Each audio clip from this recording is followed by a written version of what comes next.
High guys, welcome to new blogs. আর আজকে আমি এখন আছি এপি স্টুডিও ফ্লোর 4-এ। রাত 1:30 বাজছে। হ্যাঁ, এখন রাত 1:30 বাজছে। শ্যুট চলছে, একটা নতুন কনসেপ্ট নিয়ে শ্যুট চলছে।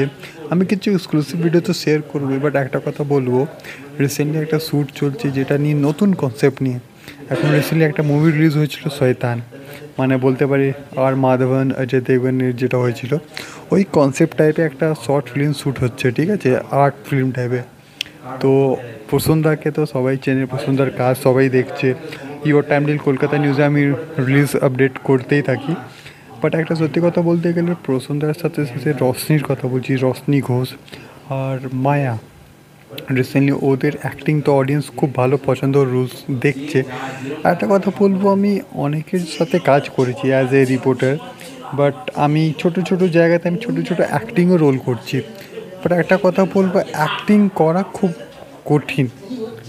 কেন কি দেখো, আমি অ্যাজ এ রিপোর্টার আমি রিপোর্টিং ঠিক করে নেবো, বাট অ্যাক্টিংটা একটু কঠিন আছে। বাট একটা কথা বলবো, প্রসন্দা যেমন করে সাপোর্ট করে, প্রসন্দা খুব সাপোর্ট করে। আর এর সাথে একটা কথা বলবো, সিঞ্জনদা এই শর্ট ফিল্মটা ডাইরেক্ট করছে।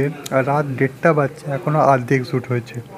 তো আমি দেখাচ্ছি কিছু এক্সক্লুসিভ ক্লিপ শেয়ার করব, যেখানে প্রসন্দার তো নতুন লুকস দেখবে।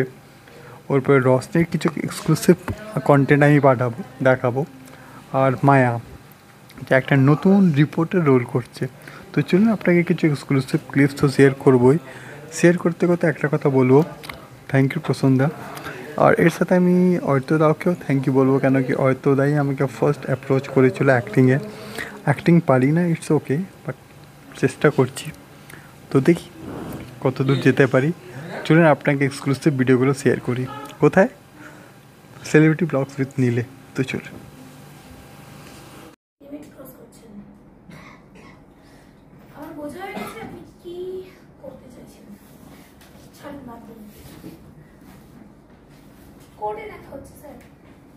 এই ঝড় বৃষ্টির রাতে কোথায় যাবে সুইটহার্ট? বসো বসো, আরাম করো।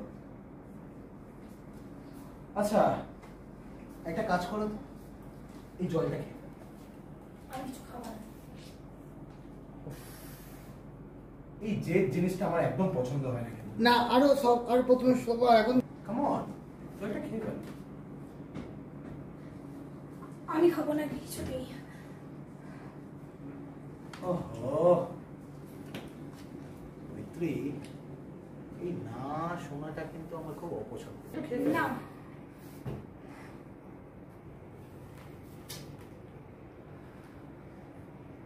ঠিক আছে জানো, উফ, এবার দেখতে ভালো লাগে। 15 টাকা নেয়। 23 জুলাই হ্যাঁ, ওই 15 টাকার মধ্যে এক্সাম্পল ভালো দেখে দিয়েছে। তার শেষ লেখাটা বেরোয় ভোরের আলো পত্রিকায়, একটা আর্টিকেল লিখেছিলেন ওটা।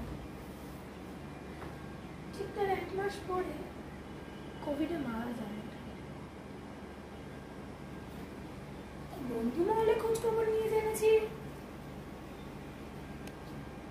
বলছে তুই যে পড়ে উঠেছিস না, ওকে তো তুই তো ওর কাছে বেরোতে চাইছিলিস। পড়ে আছি না, এরপর তো তোকে বশীভূত করবে।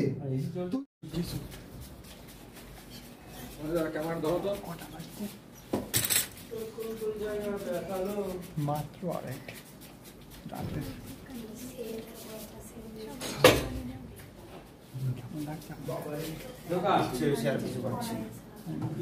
এই জায়গাটা